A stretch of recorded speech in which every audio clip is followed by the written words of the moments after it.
There's a lot we don't know yet about the U.S. and Israeli attacks on Iran, but we can say 5 things that build on what we're seeing in the headlines. The first is that the operation's goals are expansive. They aren't just destroying Iranian nuclear targets and missile programs as described in the president's State of the Union, but also includes regime change, which has been in the background the whole time, but now has become the primary goal. The Iranian Navy has also been added as a target, likely because of Iran's threats to close the Gulf of Hormuz. Regime change requires a much greater military effort than the other 3 targets alone, which can be achieved, at least in part, through air power. But air power alone has historically not been able to achieve regime change. It has to be coupled with ground forces.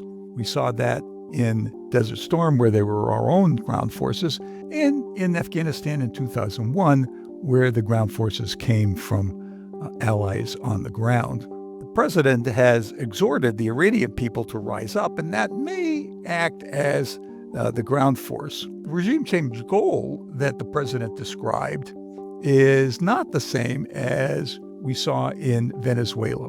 He called this Iran's moment to achieve freedom, and after that exhortation, it'd be hard to accept the same government but with different leadership, as the president has done in Venezuela. The length of the campaign is of great interest.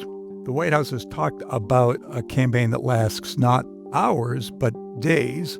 That implies that it's not going to last weeks. So it would not be the kind of extended air campaign that was seen in Desert Storm in 1991, for example. And that may not be enough time to achieve regime change unless the U.S. and Israeli airstrikes get lucky and are able to take out some of the top leadership.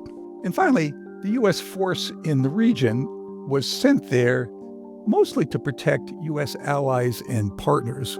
There were reports that the United States was going to conduct these strikes in January, but that allies and partners objected that there was not enough force in place to protect them against Iranian retaliation. So the United States sent 2 aircraft carriers, a dozen ships, and several dozen aircraft, which are now in place, both conducting the strikes and protecting our allies and partners.